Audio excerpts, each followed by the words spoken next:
Mga dinaw ninyo na sinumbong ng PNP, yun yung mga pipitsugin, yun yung mga guerrilla, kung tawagin. Alam nyo na yung term na guerrilla, di ba? Pero ito, yung pinakamalaki sa buong Pilipinas, hindi nyo kayang i-take down, na located sa Central Luzon. Na ang may-ari nito, kilala naman ninyo siguro kung sino siya, kingpin siya sa gambling. Mr. You Chair, know that, at hindi nyo magalaw-galaw. It's been going on for so many months. Ito ba ni-refer nyo sa PNP? Ay, sa CICC? Yes, sir. Yes o no lang? Yes, sir. As mentioned by CICC, sir, ang modus ng ating itong mga... No, sir. No, sir. No. Huwag kang magpasikot-sikot dyan. Yes, sir. Ito ba, itong site na ito, na pag-aari ng isang kingpin na gambling lord sa Central Luzon, ito na mismo, last year pa ito, nag-ooperate. Ito ba ay ni-refer nyo sa CICC, itong mismong site na ito? Yes o no lang? Huwag kang magsinungaling. Let me check my record, sir. I'm not sure, sir, but based on our data, But? sir, 7,135. No, sir. I'm not talking about the 7,000, even 7 million. I don't care. Yes, sir. Okay, the numbers that you're giving me now, what I care about is this site. Itong pinakamalaki. Yung 7,000, yung mga guerrilla yun. Yung mapipitsugin yun, na kung sino-sino lang ang nagmamayari. Ito, ang mayari ito ay kingpin, big-time gambling lord sa buong Pilipinas. Kilala mo ito kung sino siya? Yes, sir. Napatake, Yung banday lang, kaya hindi niya siya magalaw-galaw? marami, sir, napatake down from the, sir. Pero kung nag-change siya agad, as mentioned by CICC, so yun yung No, sir, continuous he monitoring. never changed. Yan pa rin yung site since last year. ang nangyayari po kasi, pag tinake down natin, gumagawa sila ng bago site, nire-redirect nila doon yung mga ano nila. Then, sundan nyo. Yes, Mr. Chair. Trabaho nyo po yun eh. Yes, Mr. Chair. At may intel funds yung PNP for that. So kung sila yung nag-open ng another site, sundan nyo, ipasara nyo ulit. Ganun lang yun. Yes, Mr. Chair. At alam mo naman pala, nag-open ulit sila. So aware ka, and yet you're not doing anything about it. The operator, you don't know. We don't know, Mr. Chair. Okay, PNP, For information, sir. with a budget of 1.3 billion yan ha. Yes, sir. So, kilala nyo, hindi. Yes or no lang? Yes or no lang po, please. The online website, sir, is hosted outside, abroad, as... No, yung during our- pinakita ko kanina live. Kilala mo ba, Region 3 and 4A yun? looking on that, sir. You're looking into that. Yes, sir. At meron kang 1.3 billion budget sa Intel funds. Okay. With the indulgence of Senator Raffy, siguro yung mga mentioning ng names ng kung sino mga operator nito, probably we can have an executive session. I'm gonna mention the name. Right after, asking these Kasi resource baka persons. sinasabi nila nag-apply sila ng search warrant, baka mabulabog. I don't think so. How about yung sa Cordillera Autonomous Region? Ulitin kong tanong sa PNP, kilala niyo ang operator dito? Ng Isabong? Sir, Yes or no lang po? I will check with our intel. Check. CICC, kilala niyo po? Mr. Chair, no, sir. Again, we reiterate that the mandate of the CICC No. deals with... Sige, NBI, kilala niyo po?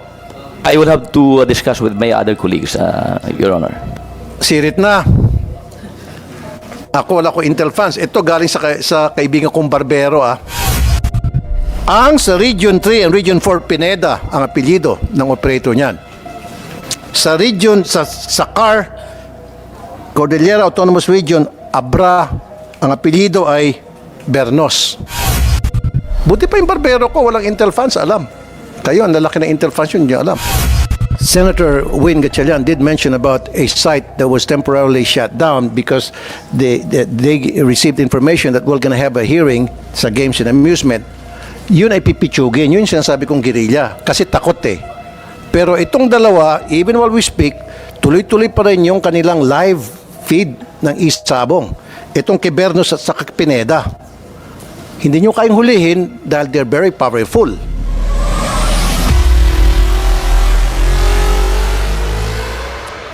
At this juncture, please allow me to acknowledge the presence, of my esteemed colleague, Senator Raffy.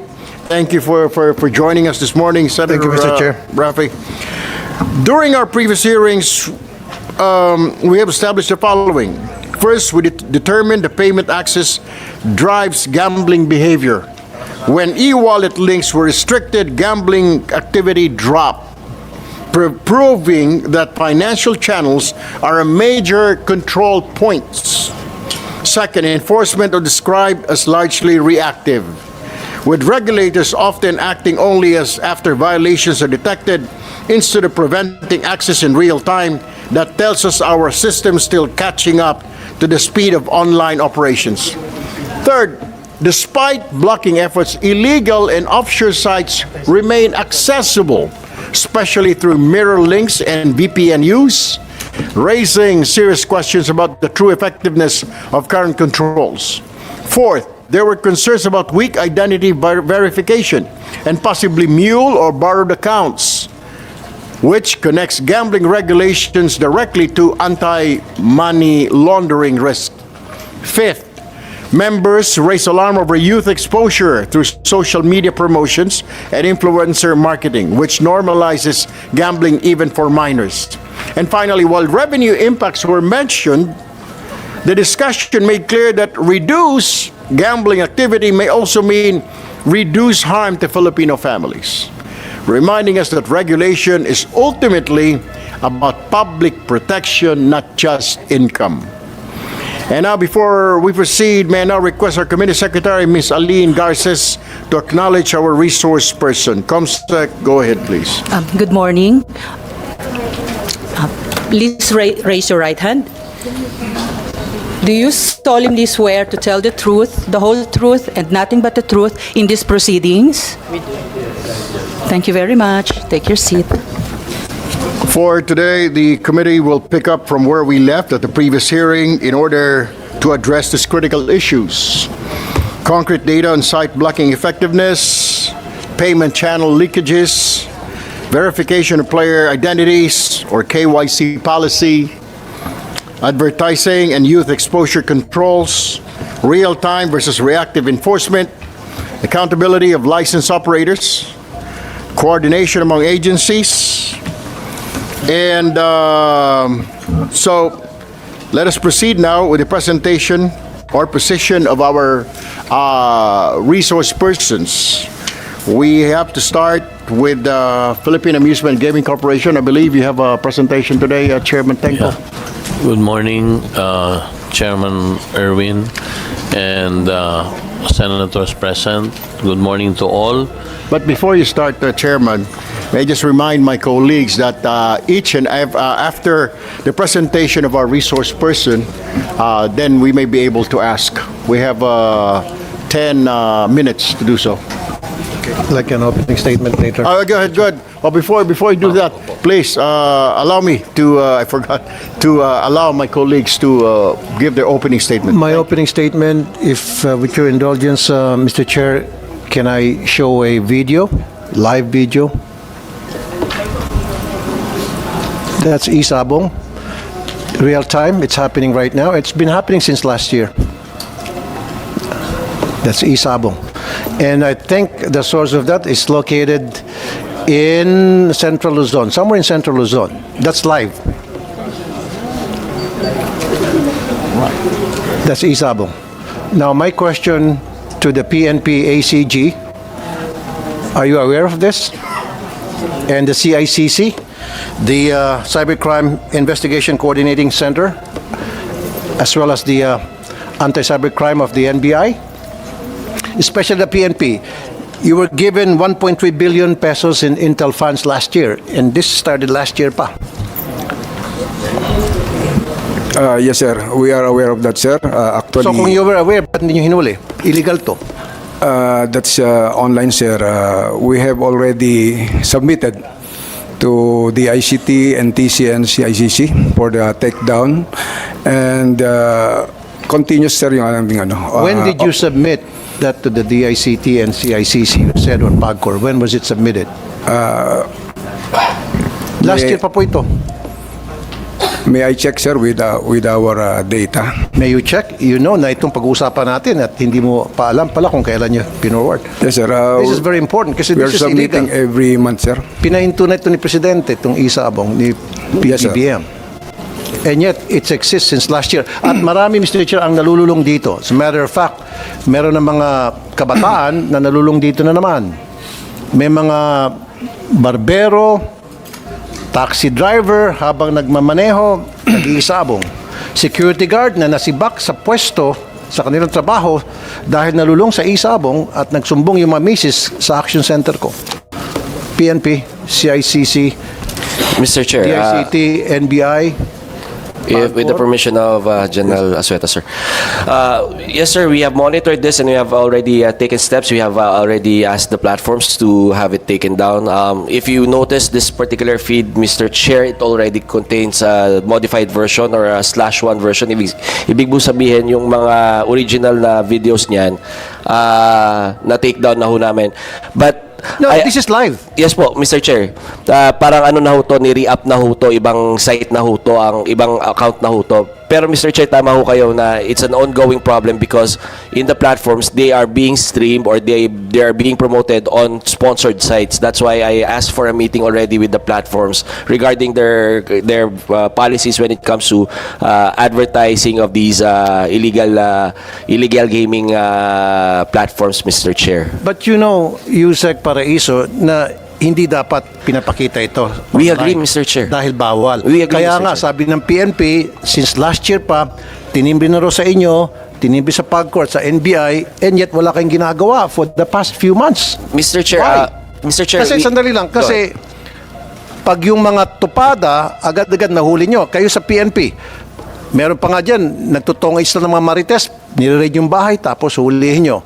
Yung nagkaka-cross at sa TODA, ng mga tricycle driver, hinuhuli nyo, pero ito hindi nyo kayang hulihin. Mas malaki to.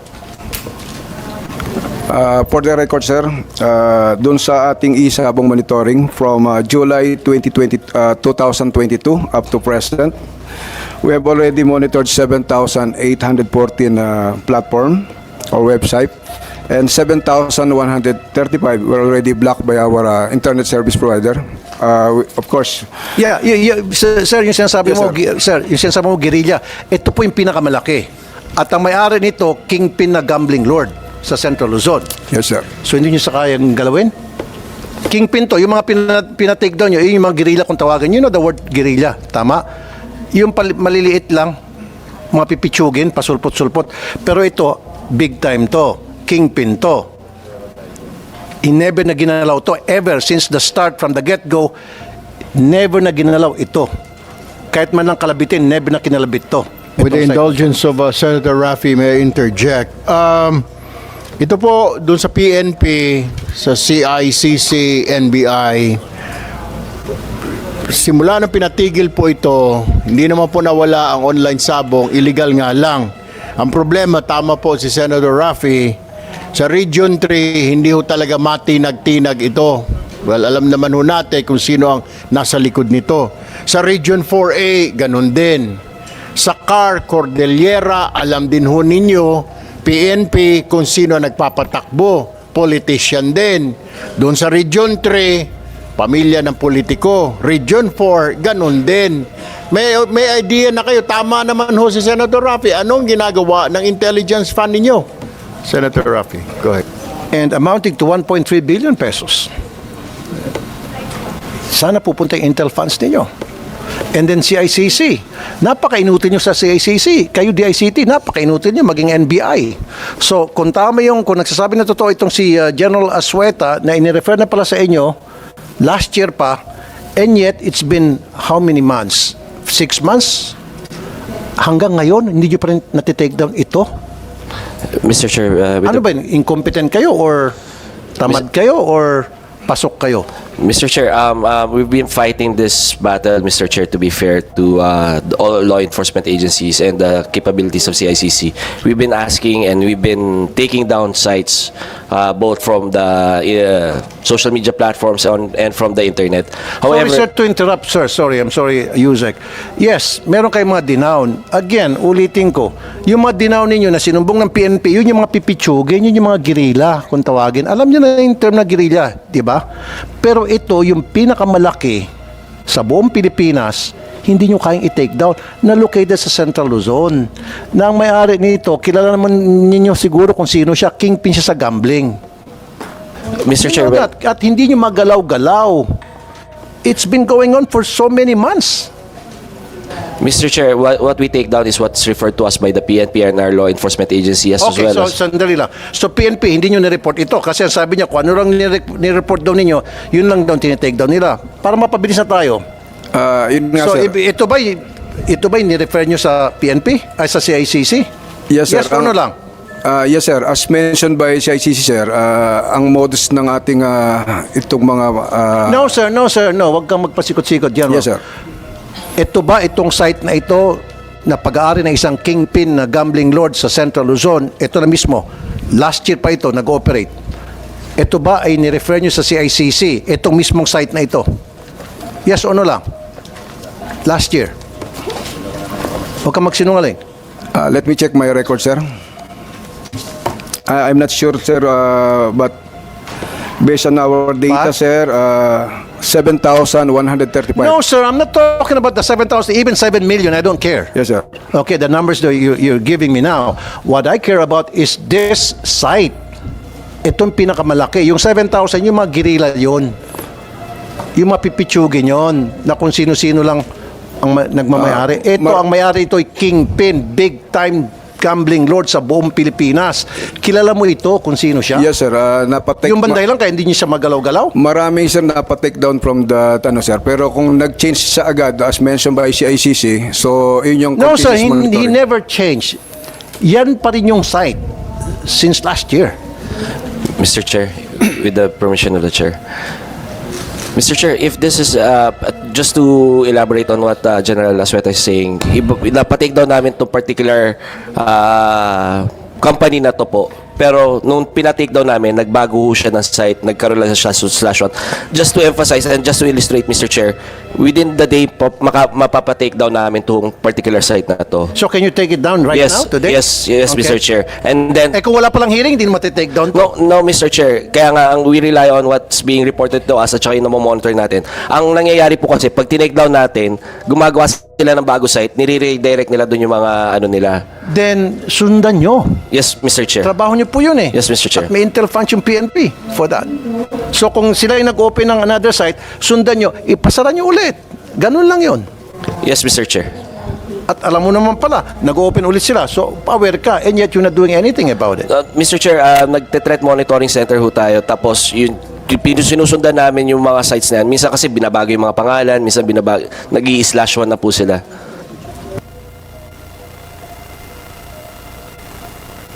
Alright, that's it for now. Mamaya na lang yung mga sunod na katanungan ko. That's just my opening statement. Thank you, Mr. Chair. Thank you, Senator Raffy. Total, ikaw naman yung mauna na magtanong after the presentation of PAGCOR.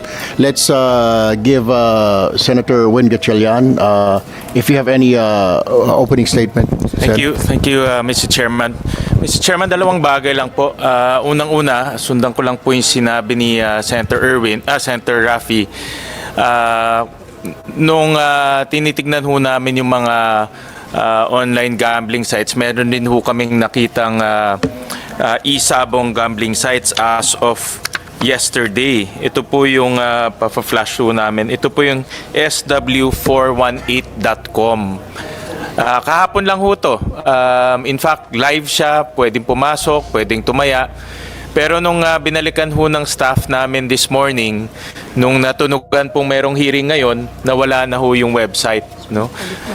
So, ibig sabihin ho, itong mga online isabong, lagana pa rin at pwede hong pasukan. Kaya pareho ho yung nakita ho namin ni Senator Raffy na itong ganitong mga websites at platform ay meron pa rin at accessible sa ating mga kababayan.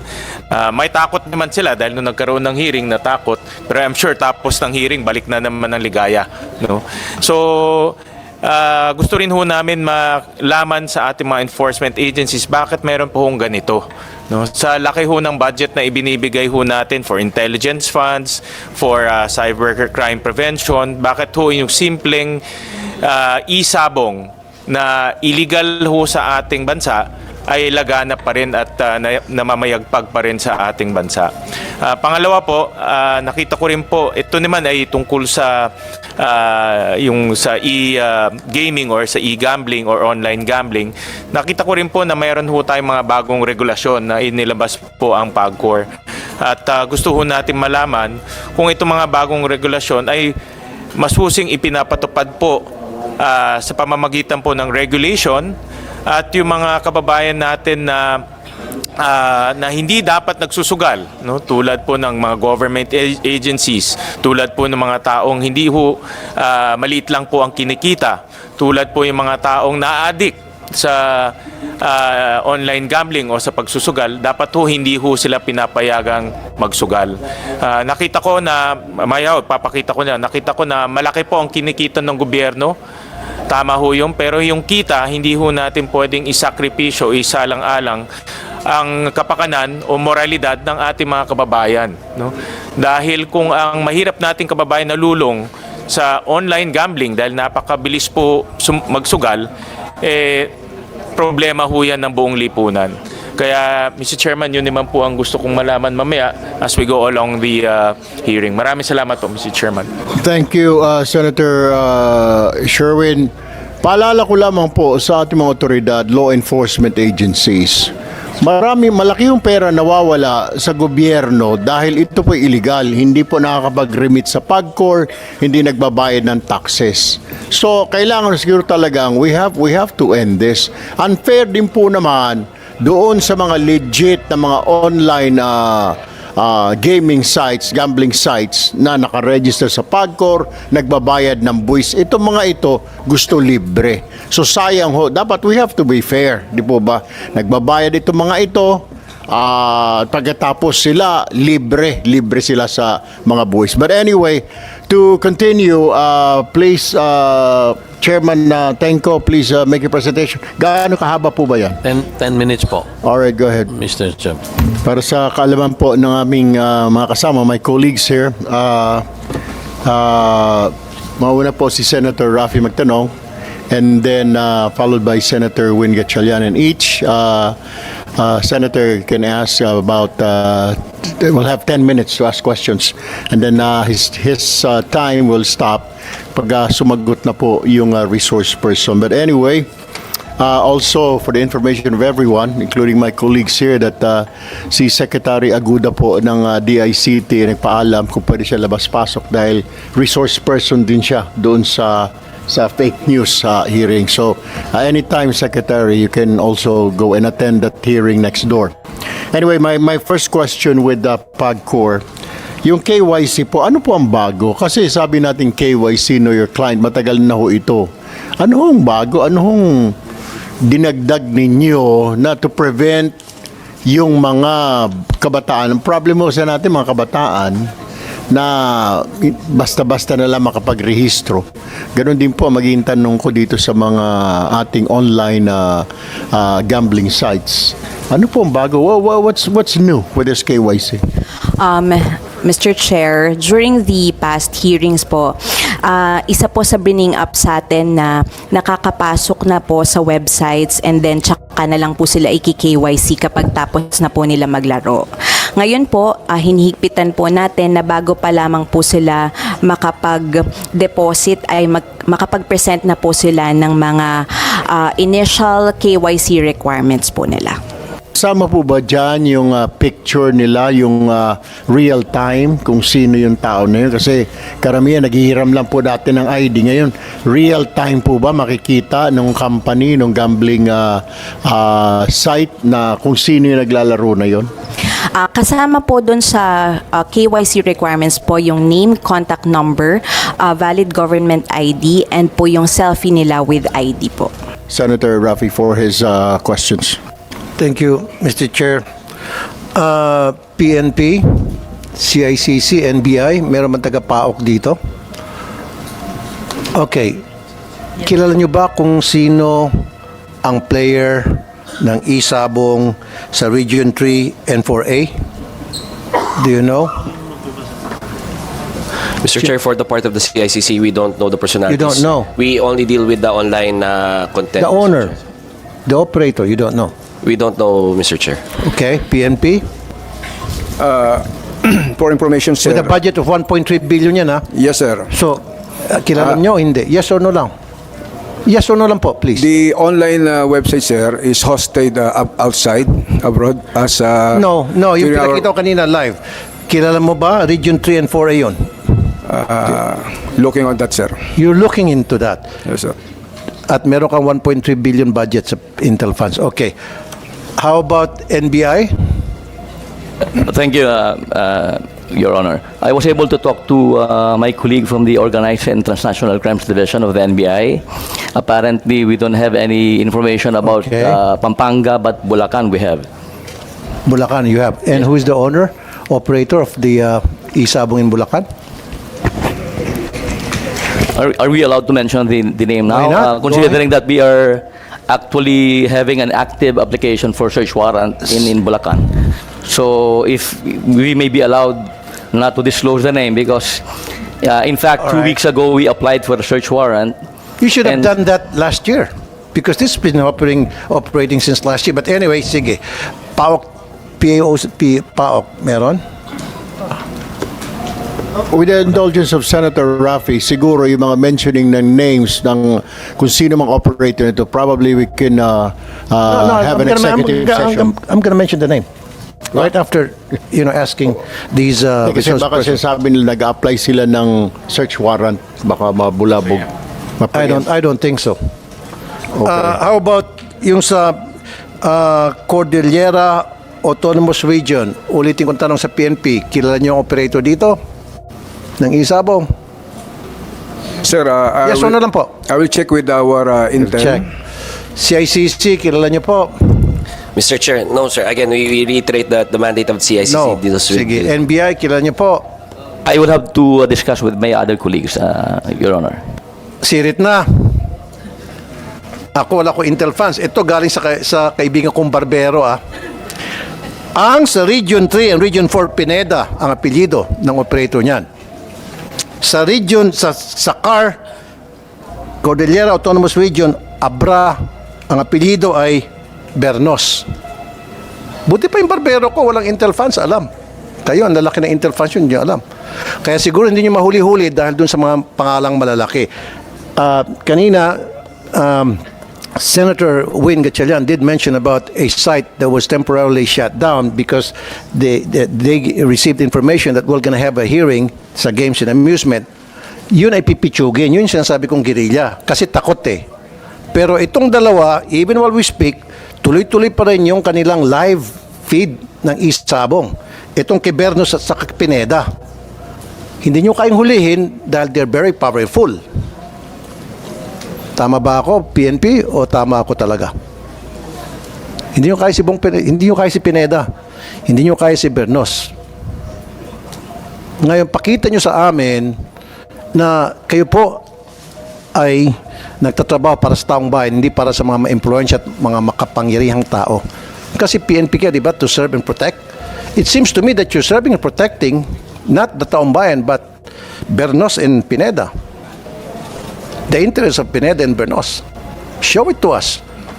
CICC, DICT, NBI, PAOK, show to us Mr. na Chair. kayo ay nagsiserve sa taong bayan at hindi para sa ilan. Mr. Chair, with the permission of the chairman, sir.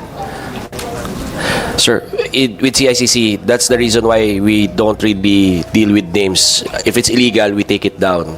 That's the reason why whoever the person behind any illegal website is, we don't really care, Mr. Chair. So we take it down once it's reported to us and once we verify it's illegal, we take it down, Mr. Chair. I know that, Yusek, but at least man lang, imposibleng hindi nyo alam kung, o hindi ka interesado malaman kung sino ang behind the operations of this illegal site para in case you need to file a case against these persons or people, at least meron kayong pangalan na may submit sa korte. Yes or no? Yes, tama? Yes, Mr. Chair. Correct, thank you. I rest my case. Now, dito naman po sa PAGCOR, merong mga e-gambling international. Ito yung sinasabi ni Sen. Erwin na hindi register sa PAGCOR and yet nakapasok dito I don't know, again, CICC ang tatamaan dito. At napapayagan. So hindi nagbabayad ito ng buwis kasi hindi registered sa PAGCOR eh. Example na lang, itong 1xBet, global betting company. It entered a partnership with the Maharlika Pilipinas Basketball League. Aware kayo dito? So ba't ninyo tinitake down? Eh, hindi naman to registered sa inyo at hindi allowed. Hindi nagbabayad ng buwis sa Pilipinas. Your Honor, para po sa kaalaman nyo, pinatake down po namin ng MPBL, sa MPBL ang 1xBet at nung pong nagtutournament mismo, kami po ay nagpunta roon at binaba na po nila. Ang totoo po ay hindi na po sponsor ng MPBL ang 1xBet. Sumulat po ang PAGCOR sa organizers ng MPBL at doon po mismo nagpunta ang aming security para ibaba at nag-agree na po ang MPBL, iba na po ang sponsor nila, Your Honor. Hindi na po 1xBet. Ang 1xBet din po ay winarningan na rin namin. Ganun din po lahat na nag-i-exhibit at merong mga convention sa Pilipinas. Hindi na rin po namin bibigyan ng permiso na makapag-exhibit, payagan makapag-exhibit o magkaroon ng gaming conference sa Pilipinas kung ito po ay susuportahan at lalahok dito ang lahat ng mga illegal operators tulad nung binanggit ninyo na 1xBet na napaka-agresibo po talaga. Inulat na rin po namin ito sa CICC, sa DICT at sa NTC at gusto ko pong ipaabot sa inyo na ilang beses na pong naging aktibo sa pagbababa ng website ang CICC, kaya lang po siguro sila'y mas technical na makapagpapaliwanag na ang nangyayari po, napapalitan nila yung isang image, isang letra, isang comma para po mag-resume na naman po sila. So kung mamarapati nyo po siguro, Your Honor, baka po magandang ang CICC ang makapagpaliwanag kung bakit hanggang ngayon po tuloy pa silang nakakapagpasugal at nakakapag-ano dito sa atin. Pero ang maliwanag po, Your Honor, doon po sa issue ng MPBL, definitely po, nag-agree na po ang MPBL, tinanggal na po nilang major sponsor, ang 1xBet. Pangalawa po, naiulat na po namin ito, kasama ito po sa inulit ni Attorney Fernandez earlier na ilan libong website na aming rini-refer sa DICT at sa CICC. Okay, Chairman, Opo. nabanggit nyo na ginawa nyo ng trabaho nyo pero yung CICC hindi pa rin kasi nagtataka ka ba't Opo, hanggang hindi pa rin siguro po natitake sila na down. makakapagpaliwanag. CICC, please answer. Mr. Chair, we have taken down yung mga nireport na po na website ng 1xBet. Ngayon ho, tine-check namin yung 1xBet. Iba na yung pangalan nung URL ho nila. Ganito ho talaga yung ginagawa ng mga illegal gambling sites. Once we take down their sites, they put up new URLs. So parang bago siyang website again. So constantly. And Mr. Chair, to be fair po, from 2022 to 2025 po, 12,000 sites ang pinapablock namin in that period. Ngayon ho, nag-ramp up kami. We're taking down 50,000 sites a month po, Mr. Chair. So talagang hindi ho tumitigil ang CICC at ang DICT po para mapigilan yung mga websites na to from popping up. Alam namin kasi pag tinake down namin, may mga naka-ready yan eh. So we ramped up yung detection material namin. Detection namin, Mr. Chair. Pero CICC dapat continuous yung gagawin yung trabaho. Hindi ho kami yung- tumitigil, Mr. Chair. Of course. Ngayon, ito ng request ko, Mr. Chair, last na. This is a challenge to the You PNP. still have 5 minutes. Okay. Senator Rafi. To the PNP, CICC, NBI, and then the PAOK, show to us na hindi kayo incompetent, na hindi kayo friendship ni Pineda at ni Bernos. Ipatigil nyo itong online sabong nila. Hanggang ngayon, ang tapang, di ba? Online pa rin sila. Kahit na alam nila na nag-hearing tayo, online pa rin sila. Papakita pa natin. Play nyo ulit. Live pa rin sila. That's how big time these people are. Because they think they're untouchable because they're a friend of the PNP, they're a friend of the NBI, they're a friend of the CICC and the PAOK. Ayan oh. May nag-text sa akin, boss, nakarating na sa kanila, kay Pineda. Nag-text. Source ko, nakarating na kay Pineda. Anong ginawa ni Pineda?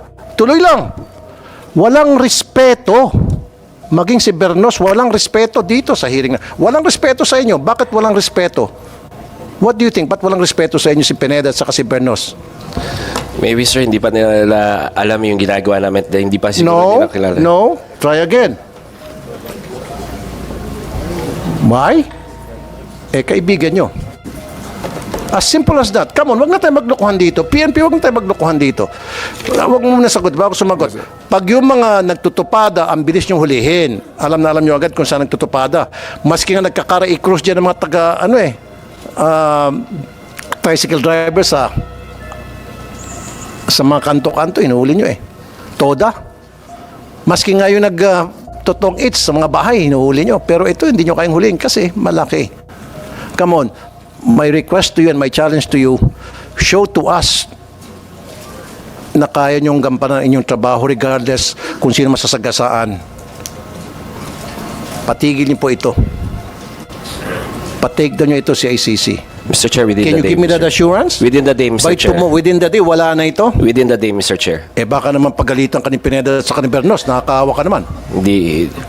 Kami ho sa CICC, wala ho kaming friends na illegal ang ginagawa. Sure po, ka? Mr. Chair. Yes, Mr. Chair. Paano ko sabihin, humingi ng bawi? Babawiin yung mga Wala ho silang babawiin, Mr. Chair. Thank you. Thank you, Mr. Now, yung PAOK nandito, Mr. Chair. Dito sa PAOK, Mr. Chair, isa pa ito na pikon ako rito. Dahil kung mapapansin nyo, panay ang raid to sa mga Chinese na illegal na walang papeles. At I know for a fact na pinipirahan lang nila. Kaya I don't know, itong PAOK, kung maasahan pa rin ito. Dapat wag na sumali ito sa, sa anti-gambling. Kikita lang itong mga taga-PAOK Doon sa mga marami nagsumbong sa akin, mga taga-immigration. Inuunahan nilang immigration, tapos pagdating immigration, areglado na yung mga hinuli nilang Chinese. But anyway, may request sana sa PAOK, wag na kayo makialam sa anti-gambling, iwan nyo lang sa PNP, sa CICC, NBI. And then PNP, maasahan ko, tuloy-tuloy. Yes, sir. As we stand, sir, we will enforce the rule of law, sir, without fear or favor. Exactly. Thank you, sir. Pag nagawa nyo yan, sir, sasaludo ako sa inyo. Pupurihin ko kayo palagi dito sa hearing, maging sa iba ko pang mga social media platform. Pupurihin kita, totoo yan. Pag wala na yan tomorrow, pero pag nandiyan pa rin yan tomorrow, sorry makakatikim kayo ng mga masasakit na salita from me, CICC especially, because you did promise a while ago, right? That's all, Mr. Chair. Thank you very much. Thank you, Senator Rafi. Ang tanong ko lamang po sa CICC before I turn over the floor to Sen Gatchalian. Hindi ba kayang gawin? I mean, what are you guys doing at this very moment? Yung inyong mga tao, maring hindi kayo, pero yung mga tao nyo sa opisina nyo, hindi po kayang i-take down yan? Mr. Chair, that's what we do. We take it down. Once it gets reported to us, once we verify, tinitake down po kaagad namin.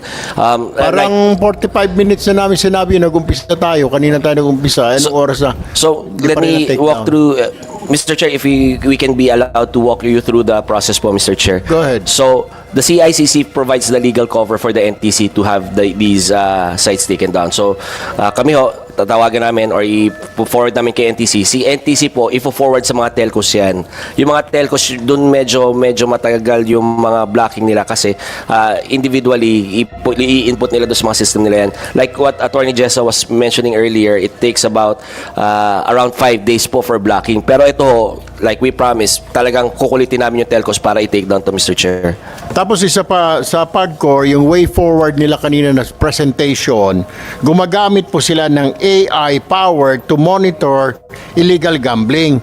Ninyo, wala ho ba kayong ganong system na AI, artificial intelligence to monitor para pag sinara ito, lumipat siya, nasusundan ninyo? Can't you do that? Wala, binigyan naman yata namin ni Senator Win ng pondo kayo, DICT. Mr. Chair, meron ho kaming threat monitoring center pero in scale po Kaya nga ho, ang ginawa ho namin para ho makapag 50,000 sites per month na kami na blocking. We partnered with private sectors na nagbigay ho sa amin ng mga systems.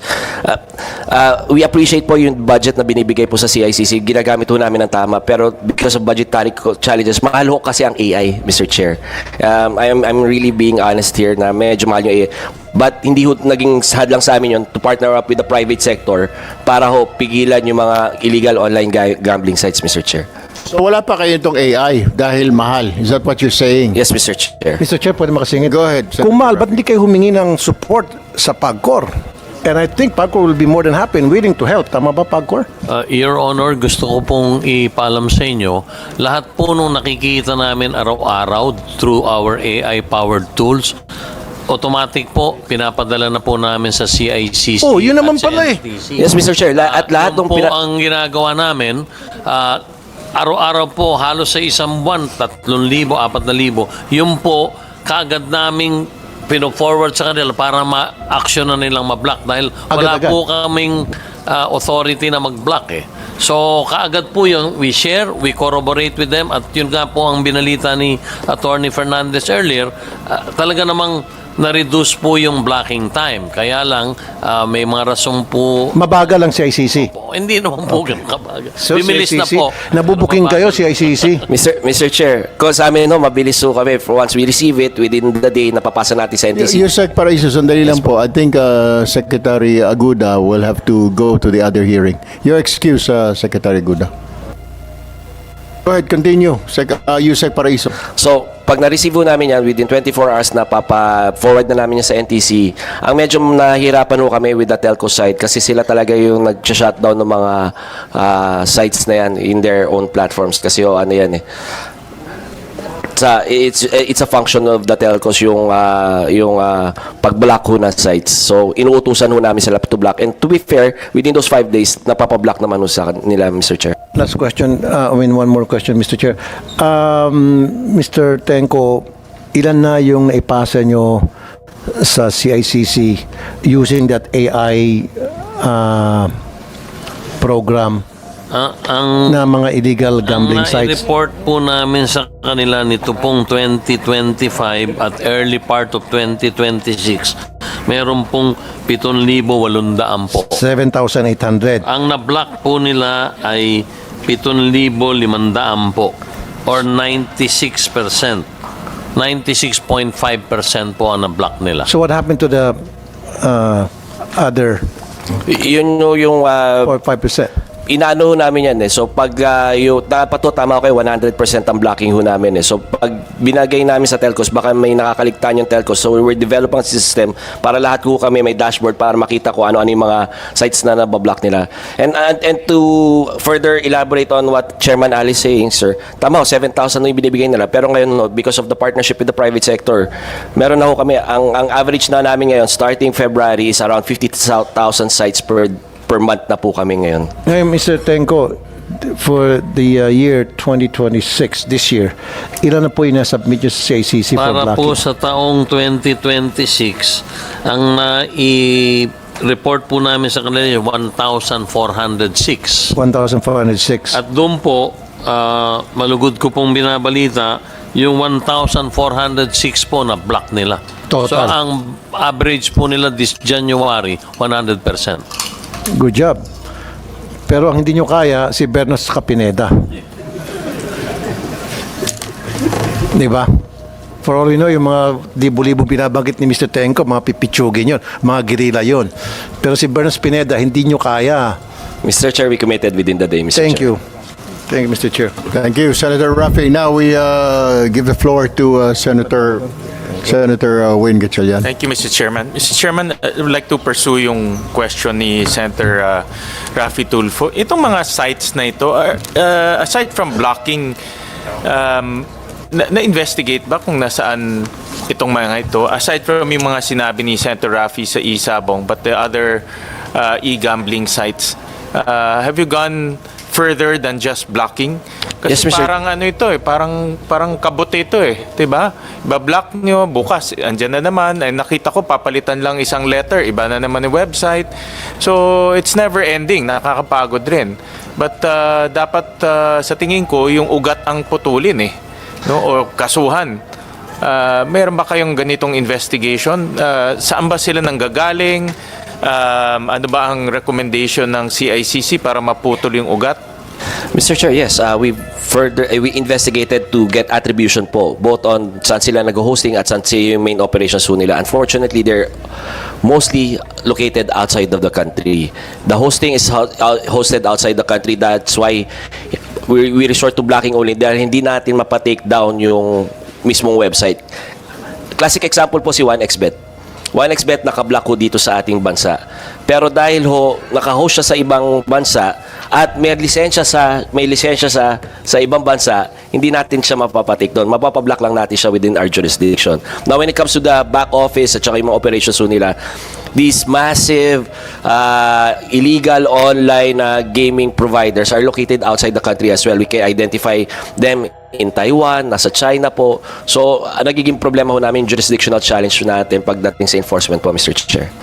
Itong mga binlock nyo, sabi mo on the average 50,000. Ilan dito ang na-detect nyo outside of the Philippines? Mga 95% po, Mr. Chair. 96, 97, mga ganun po. So nasa labas sila. And Nasa is there any international group or transnational group that works together to block all of this or makasuhan sila in their own jurisdiction? Kasi parang para sa akin parang transnational crime to, walang borders eh. No, and we cannot keep on blocking these sites kasi kung wala siyang borders, dapat habulin siya doon sa lugar nila. No? Mr. Chair, that's precisely why we raised this particular issue during the ASEAN Summit dito sa Singapore during Cyber Week po. At ang recommendation ng CICC representing the Philippines is for our allies to come up with universal policies. Tama ho kayo. Not only illegal gambling but all forms of cybercrimes are borderless.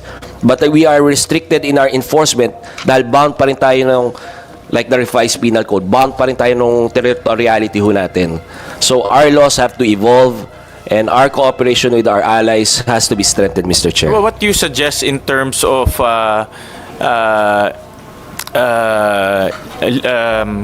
legislative intervention or legislative measures that can adapt to this type of borderless cybercrime? Ano yung mga suggestion ninyo? Dahil nga, again, ang punto ko kasi dito, 10 years from now, ganito pa rin ang pinag-uusapan natin eh. Baka 200,000 na ang binablock nyo, pero ganun pa rin problema natin. So, ano bang mga legislative measures para once and for all, we can stop this? Ang punto ko, ugat dapat ang putulin eh. No? Mr. Chair, we can start with tayo na lang ho ang bansa na walang cyber diplomats. Okay. So that would really, really help when it comes to strengthening yung cooperation natin with other countries when it comes to whether it's cybersecurity, cybercrimes. Tayo na lang ho ang bansang wala. Yung mga embassies ho dito, parating may cyber diplomats ho dito sa atin. Second so, po, presence in other jurisdictions. Yes po. Yun ang recommendation. Yes po. And second po is strengthening yung mga mutual treaties natin, yung mga MLATs ho natin to include cybercrime. Kasi mga MLATs natin ho, traditional crimes pa rin ho eh. So pag halimbawa, scamming, estafa pa rin tayo nakabase. So, yung illegal gambling nga ho, wala doon sa mga MLATs natin eh. Kasi yung illegal gambling for me destroys the moral fiber of our country. Regulate tayo na regulate dito.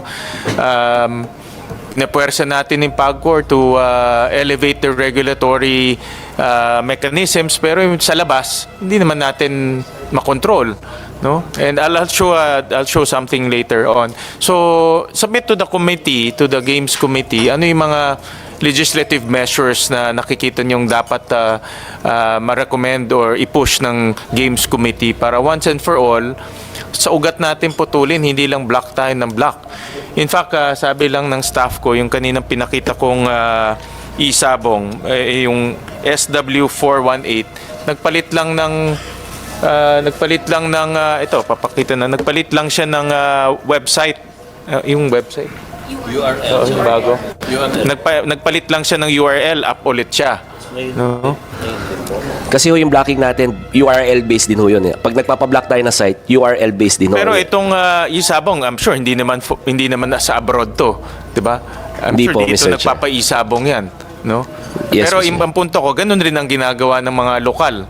No, nagpapalit sila ng URL, no? So just submit to the committee kung ano, aside from itong cyber diplomats, mutual treaties, submit to the committee kung ano pa yung mga legislative measures that we can enact para maputol natin to. We will comply, Mr. Chair.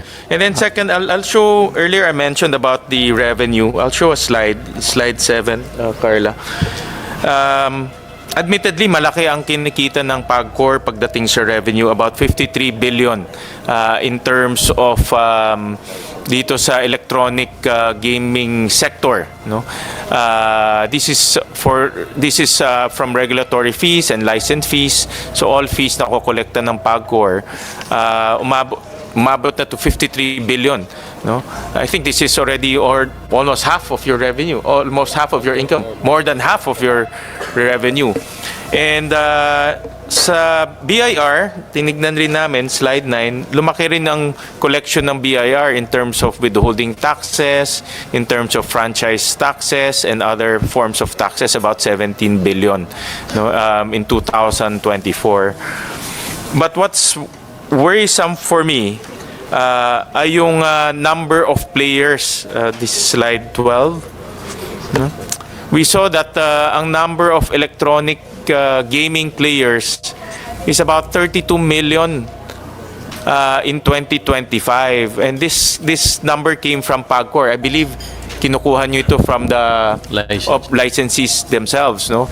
So, kung ang adult population natin is about 70 million, kalahati ng adult population natin nagsusugal sa e-gambling. At ito yung worry, ito ang aking concern. Dito ako nag-aalala dahil hindi lang sa dami ng sumusugal sa electronic gambling, hindi rin natin alam kung yung sinusugalan nila ay legal o hindi legal.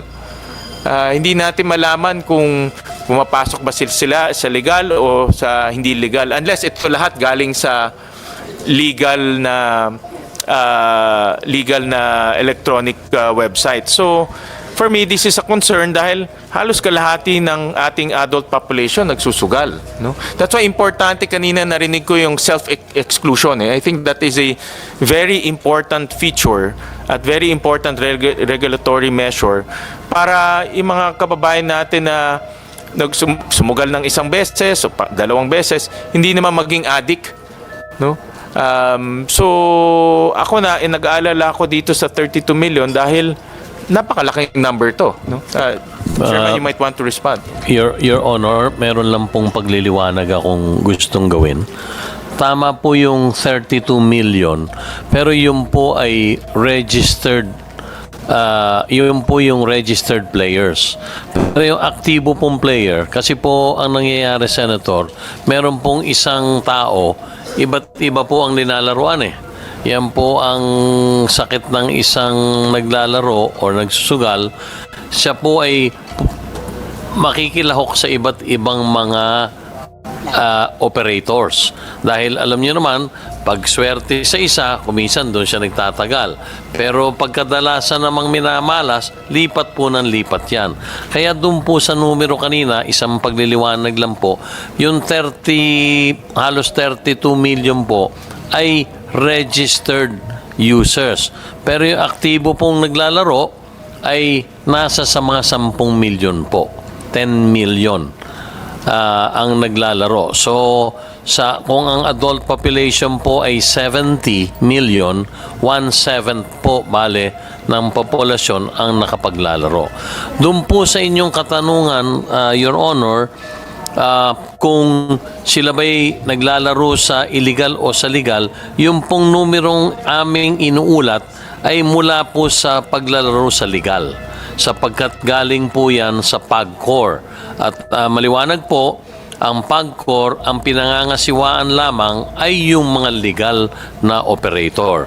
So, yung pong numerong yon, 10 milyon po ang active player sa pangkasalukuyan. At kung titingnan po natin, nag-a-average po yan ng halos mga 4,000 piso bawat isang manlalaro. 4,700 kung hindi ako nagkakamali nung huli ko pong tinignan, yun po ang average na laro ng isang regular or aktibong manlalaro sa PAGCOR platforms. Doon po sa katanungan ninyo, Your Honor, sa tingin nyo ba ilang porsyento ang legal at ilang porsyento ang illegal? Noong pong bago tayo mag-hearing noong August, ay papunta na po tayo sa mga 55 to 60% ang legal. Kaya po nakikita nyo siguro yung trend nung graph, magsimula po nung ako'y na-appoint na chairman and CEO ng PAGCOR, from less than 10% na paakyat po natin yung number of active players, sapagkat doon po sa ating ginawa rin nitong nakaraang 2 taon, 3 taon na programa para mabigyan ng pagkakataon ng illegal na maging legal, marami na rin pong lumipat sa atin, kaya dumami din po yung players. So sa ngayon po, nakita po namin ang trend nito pong nakaraang November, December, muli pong nakababawi tayo ng market share sa illegal.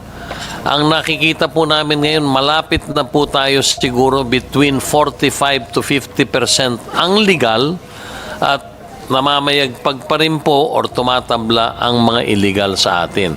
At dun nga, sa concern ni Senator Erwin, Chairman Erwin kanina, yung mga kabataan, talagang dun po masasabi natin, yung under 21, talagang dun na lahat nagpupunta. Dahil dito po, hindi man perfecto, natitiyak po at we are assuring everybody, talagang sinusubukan natin ang lahat na magagawa para ang makapaglaro lang sa ating mga legal na operator ay 21 years old and above. Yun lang po, Your Honor, ang kasagutan ko sa inyong mga katanungan. Thank you, Chairman. Maraming salamat dun sa clarification na 10 million. 10 million po yung active. Active Active po yun. Pero yung registered po, tama po yun, 30-something. Pero kung ang sinasabi nyo, ang illegal is halos kalahati. Opo. Ibig sabihin, ang players can be 20 million. Ang paniwala po namin, nasa sa 20 to 25 million ang active players ngayon. Kalahati sa legal, Kalahati po sa legal, kalahati po sa illegal. Sa illegal. Yun Baka nakalalamang pa ng konti yung illegal sa pangkasalukuyan. Yun ang Your aming Honor. kinakatakutan dahil yung illegal, walang regulation yun, walang self-exclusion, walang monitoring, walang buwis na binabayad. Wala po. So, kaya gusto kong malaman sa ating enforcement agencies, paano ba natin habulin sa ugat, no, yung root cause ng problema dahil kung hindi, yung 10 million na naglalaro sa illegal, malaking problema sa atin yan. At marami rin sa ating mga kababayan, hindi nila alam kung anong illegal at legal eh. No, marami sa kanila hindi naman pumupunta sa PAGCOR website, titignan legal ba ito, illegal dito. Wala eh, laro lang sila ng laro. No? Kaya yun po ang aking kinakatukutan. Ngayon pupunta tayo dun sa legal. Natutuwa ako na narinig ko kanina meron tayong self-exclusion mechanism. At ito ba ay tinitingnan ko po yung regulasyon ng PAGCOR. I believe this is mandatory, no, para sa lahat ng platforms. Lahat po inclusive, Your Honor, doon po sa land-based operators. Hindi lang po sa online gaming, kung hindi pati po yung land-based operators natin, yung malalaking IR na kaharap natin sa na nandito ngayon. Sila po ay kasama sa programa kung saan, maging sa Casino Pilipino po, na pinatatakbo ng PAGCOR, ay meron pong self-exclusion program. At tulad po ng binalita kanina ni Attorney Fernandez, ang magandang balita po sa buwan po lamang ng Enero, meron na pong mahigit 800 tao ang nag-avail ng self-exclusion. Ngayon, meron po, Your Honor, na kung di ako nagkakamali, parang kulang 20, family-initiated naman po yun. Yung asawa, mga anak, kapatid, meron din po silang karapatang sumulat sa PAGCOR, sumulat po sa akin, at ipakiusap na wag nang payagang makapasok yung kanilang kamag-anak doon. Basta po yun ay notoryado, yun po ay ini-implement po natin. So, kasama na rin po ron, kanina'y sa inyong opening statement, Your Honor, binanggit ninyo yung mga hindi dapat makapasok at hindi dapat makapaglaro. Gusto ko rin pong ibalita sa inyo na doon po sa land-based casinos, mahigpit pong pinatutupad yon. Bagamat ito po, kami pangkasalukuyan nakikipag-ugnayan sa National Privacy Commission para maka-access po kami dahil ang ini-invoke po ng lahat ng karamihan ng government agencies ay Data Privacy Act, kaya hindi binibigay sa amin yung listahan. Pero nagkasundo na po ang PAGCOR at ang Data Privacy Commission na sila po ay katulong na namin sa pagkakala ng lahat ng pangalan ng mga dapat masama sa database. Pero ganun pa man, yung sa panahon ko pong secondary screening, meron na pong himigit kumulang 300 milyong piso ang aming vinoid na mga panalo ng mga taong hindi dapat nakapasok sa loob ng casino, gayon din naman hindi dapat nakapaglaro online. So meron na pong himigit kumulang 300 milyong piso ang aming vinoid o hindi namin ibinigay. Marami pong nakikiusap, marami pong tumatawag sa akin at ganun din sa mga officers namin, pero pwede ko pong ipagmalaki at sabihin sa inyo, wala po kaming pinatulan. We are strictly enforcing yung pagvo-void po at hindi pagbibigay ng mga nasabing jackpot na yon para dun sa mga hindi dapat nakapasok or hindi dapat nakapaglaro sa mga sites at gayon din naman sa mga land-based casinos natin. Chairman, dahil nga nag-alala ako dito sa laki ng mga nagsusugal sa online, tinignan ko yung mga self-exclusion mechanisms ng iba't ibang gambling, online gambling sites, pati yung mga family inclusion information, pati yung gambling support facilities info. Hindi lahat ng registered online gambling merong ganito, no? At ito papakita ko ho sa inyo, katulad po nitong gambling site called Will Network, Willionario. Can we flash that? Hinahanap po namin dito yung kaniyang self-exclusion option. Wala ho kaming makitang self-exclusion option. Yan po sa baba, no? We are yung team ho natin pinasukan lahat ho to. Hindi ho namin nakita. Meron din ho kaming tinignan, ito yung PhilBet. We'll go to that. Ito rin po, no? PhilBet, tinignan din ho namin buong site ho nito. Wala rin ho kaming makitang self-exclusion mechanism. Ito ay by GoTech Entertainment. Tinignan rin ho namin itong King.ph, World Platinum Technology. Wala rin pong self-exclusion option. Wala rin family exclusion information. Wala rin gambling support facilities. Can you flash that, yung King?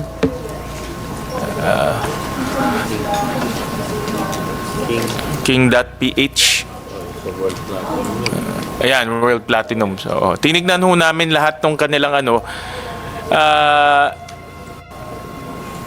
ho ang penalty sa mga ganito. No, dahil obviously one of the key, kanina na-highlight ni Attorney Fernandez, one of the key features of the new regulation is the self-exclusion. No, and this is to prevent, para mapigilan ho natin yung mga kababayan natin at mayroong mekanismo sa kanila na humanap ng tulong kung tingin nila ay kailangan nila ng tulong, no? Pero may mga ibang mga websites, gambling online sites, na wala naman information. Kung naglalaro ka dyan, di mo alam kung kailangan mo ng tulong, di mo alam saan ka pupunta. So lalo kang malululong sa pagsusugal, no? Your Honor, maraming salamat po dun sa observations ninyo. Gayon din naman ng inyong team. We will take note of that. And definitely, all those who do not follow the regulation to include self-exclusion phrases or messages or standards will be penalized. Gusto ko rin pong ibalita, Your Honor, na sa penalties alone for 2025 para sa online, himigit kumulang din po sa 600 million pesos po. Ang aming na-fine, may mga resibo po dyan na pagpapatunay na nabayaran po ito.